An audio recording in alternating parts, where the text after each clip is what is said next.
ଆଜିର ରାଶିଫଳ ଜାନୁଆରୀ ମାସ 18 ତାରିଖ 2026 ମସିହା ରବିବାର। ଆଜିର ସୂର୍ଯ୍ୟୋଦୟ ସମୟ 6ଟା 28, ସୂର୍ଯ୍ୟାସ୍ତ ସମୟ 5ଟା 26।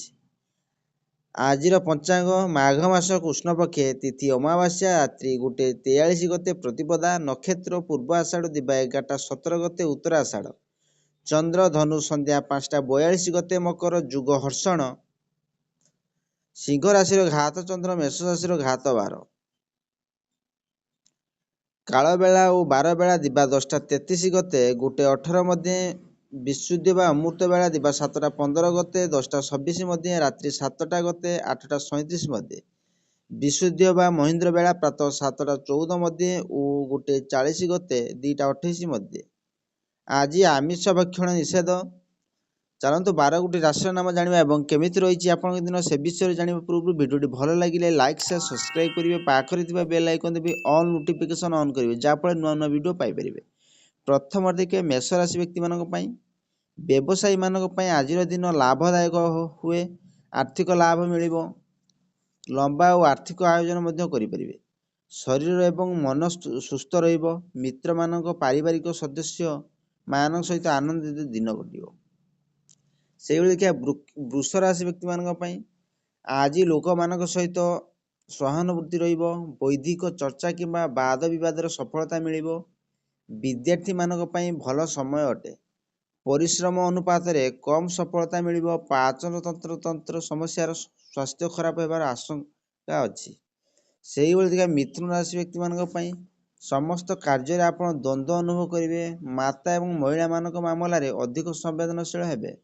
ବିଚାରର ଭରମାରରେ ମାନସିକ ଆଳସ୍ୟ ଅନୁଭବ କରିବେ, ଅନିଦ୍ରା କାରଣରୁ ଶାରୀରିକ ଅସୁସ୍ଥତା ହୋଇପାରେ।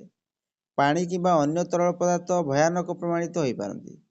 ସେଇଭଳି ଦେଖିବା କର୍କଟ ରାଶି ବ୍ୟକ୍ତିମାନଙ୍କ ପାଇଁ କାର୍ଯ୍ୟ ସଫଳ ପାଇଁ ଆଜିର ଦିନ ଭଲ ରହିବ। ମିତ୍ରମାନଙ୍କ ତଥା ସୁଜନମାନଙ୍କ ସହିତ ସାକ୍ଷାତ କରି ଆପଣ ଖୁସି ରହିବେ। ଲଘୁ ଯାତ୍ରାରେ ଯୋଗ ଅଛି, ଭାଇ ବନ୍ଧୁମାନଙ୍କ ସହ ମିଳାମିଶା ରହିବ, ଆର୍ଥିକ ଲାଭ ତଥା ସମାଜର ଆଦର ସମ୍ମାନ ମିଳିବ। ବିରୋଧୀ ମାନଙ୍କୁ ପରାଜିତ କରିପାରିବେ। ସେଇଭଳି ସିଂହ ରାଶି ବ୍ୟକ୍ତିମାନଙ୍କ ପାଇଁ ଦୂରରେ ବାସ କରୁଥିବା ସ୍ନେହଜୀବୀ ତଥା ମିତ୍ରମାନଙ୍କ ସହିତ ସନ୍ଦେଶ ବ୍ୟବହାରରେ ଆପଣଙ୍କୁ ଲାଭ ହେବ। ପରିବାରର ସୁଖ ଶାନ୍ତି ଉତ୍ତମ, ଭୋଜନରେ ପ୍ରାପ୍ତି ହେବ, ନିର୍ଦ୍ଧାରିତ କାମରେ ସଫଳତା ମିଳିବ, ମହିଳା ଓ ମିତ୍ରମାନଙ୍କ ସହାୟକ ପ୍ରମାଣିତ ହେବେ। ସେଇଭଳି ଦେଖିବା କନ୍ୟା ରାଶି ବ୍ୟକ୍ତିମାନଙ୍କ ପାଇଁ ଆଜି ଆପଣ ସୌହାର୍ଦ୍ଦ୍ୟପୂର୍ଣ୍ଣ ସମ୍ବନ୍ଧ ବିକଶିତ କରି ନିଜର କାମ କାଢ଼ିପାରିବେ। ବ୍ୟବସାୟୀ ଦୃଷ୍ଟିରୁ ଆଜିର ଦିନ ଲାଭଦାୟକ ପ୍ରମାଣିତ ହେବ। ଆପଣଙ୍କ ସ୍ୱାସ୍ଥ୍ୟ ଭଲ ରହିବ ଏବଂ ମନ ମଧ୍ୟ ସୁସ୍ଥ ରହିବ। ପରିଜନମାନଙ୍କ ସହିତ ସାକ୍ଷାତ କରି ସୁଖ ଆନନ୍ଦ ପ୍ରାପ୍ତି ହେବେ। ଧନ ଲାଭ ତଥା ପର୍ଯ୍ୟଟନ ଯୋଗ ଅଛି। ସେଇଭଳି ଦେଖିବା ତୁଳା ରାଶି ବ୍ୟକ୍ତିମାନଙ୍କ ପାଇଁ ଆଜି ଆପଣ ଅନ୍ୟ ବ୍ୟକ୍ତି କିମ୍ବା କୁଟୁମ୍ବଜନମାନଙ୍କ ସହିତ ଉଗ୍ର ବାର୍ତ୍ତା ବିନିମୟ ହେବାର ସମ୍ଭାବନା ଅଛି। ପରୋପକାର ବଦଳରେ ଉପକାର ମିଳିପାରେ। ଆୟ ଅପେକ୍ଷା ଖର୍ଚ୍ଚର ମାତ୍ରା ବଢ଼ିବ। ଦ୍ୱନ୍ଦ୍ୱ ଏବଂ ସମସ୍ୟା ମନର ଶାନ୍ତି ଭଙ୍ଗ କରିବା। ଆଧ୍ୟାତ୍ମିକ ବଚନ କିମ୍ବା ଈଶ୍ୱରଙ୍କର ନାମ ସ୍ମରଣ ଶାନ୍ତି ଦେବ। ସେଇଭଳି ଦେଖିବା ବିଛା ରାଶି ବ୍ୟକ୍ତିମାନଙ୍କ ପାଇଁ ଆଜି ଆପଣଙ୍କ ଗୃହସ୍ଥ ଜୀବନରେ ସୁଖ ଏବଂ ସନ୍ତୋଷର ଅନୁଭୂତି ମିଳିବ। ପତ୍ନୀ ତଥା ପୁତ୍ରଙ୍କ ତରଫରୁ ଶୁଭ ସମାଚାର ମିଳିବ। ମାଙ୍ଗଳିକ କାର୍ଯ୍ୟ ହେବ, ବିବାହ ପାଇଁ ସଂଯୋଗ ବନିବ, ଚାକିରି ଧନ୍ଦାରେ ଭଲ ଅବସର ଆସିବ, ଆୟର ବୃଦ୍ଧି ହେବ, ମହିଳା ଓ ମିତ୍ରମାନଙ୍କ ଠାରୁ ଲାଭ ହେବାର ଯୋଗ ଅଛି।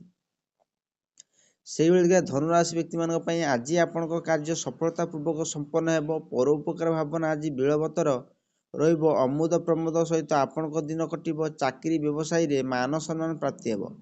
ଗୃହସ୍ଥ ଜୀବନରେ ଆନନ୍ଦ ପ୍ରାପ୍ତି ରହିବ। ସେଇଭଳି ଦେଖିବା ମକର ରାଶି ବ୍ୟକ୍ତିମାନଙ୍କ ପାଇଁ ଆପଣଙ୍କ ଆଜିର ଦିନ ମିଶ୍ର ଫଳଦାୟକ ପ୍ରମାଣିତ ହେବ। ବୈଦିକ କାର୍ଯ୍ୟ ଗୁଡ଼ିକରେ ଏବଂ ବ୍ୟବସାୟରେ ନୂଆ ବିଚାରଧାରା ଉଦ୍ରେକ ହେବ। ତଥାପି ମନର କୌଣସି କୋଣରେ ଆପଣ ଅସୁସ୍ଥତା ଅନୁଭବ ହୋଇପାରେ। ସନ୍ତାନମାନଙ୍କ ସମସ୍ୟା ବିଷୟରେ ଚିନ୍ତା ସୃଷ୍ଟି ହୋଇପାରେ। ସେଇଭଳି ଦେଖିବା କୁମ୍ଭ ରାଶି ବ୍ୟକ୍ତିମାନଙ୍କ ପାଇଁ ନକାରାତ୍ମକ ବିଚାରରେ ମନରେ ହତାଶା ସୃଷ୍ଟି ହୋଇପାରେ। ଏହି ସମୟ ମାନସିକ ଉଦ୍ବେଗ ଏବଂ କ୍ରୋଧର ଭାବନା ଅନୁଭବ କରିପାରନ୍ତି। ବାଣୀ ଉପରେ ନିୟନ୍ତ୍ରଣ ନ କରିବା କାରଣରୁ ପରିବାରରେ ମନମାଳିନ୍ୟ ଏବଂ ଝଗଡ଼ା ହେବାର ଆଶଙ୍କା ଅଛି। ସ୍ୱାସ୍ଥ୍ୟ ଖରାପ ହୋଇପାରେ। ଶେଷ ଦେଖିବା ମୀନ ରାଶି ବ୍ୟକ୍ତିମାନଙ୍କ ପାଇଁ ଆଜିର ଦିନ ସୁଖ ଶାନ୍ତିରେ କଟିବ। ବେପାରୀମାନଙ୍କ ଉତ୍ତମ ସମୟ ଅଟେ। ପତି ପତ୍ନୀଙ୍କ ମଧ୍ୟ ଦାମ୍ପତ୍ୟ ଜୀବନ ନିକଟତମ ଅନୁଭବ ହେବ। ମିତ୍ରମାନଙ୍କ ତଥା ସ୍ୱଜନମାନଙ୍କ ସହିତ ମିଳନ ତଥା ସାକ୍ଷାତ ସାର୍ବଜନୀନ ଜୀବନ ପ୍ରସିଦ୍ଧ ମିଳିବ। ଉତ୍ତମ ବୈବାହିକ ସୁଖ ପ୍ରାପ୍ତି ହେବ। ଆଶା କରି ଭିଡ଼ିଓଟି ଭଲ ଲାଗିଲେ ଲାଇକ୍ ସେୟାର ସବସ୍କ୍ରାଇବ୍ କରିବେ, ବେଲ୍ ଆଇକନ୍ ଦେବେ।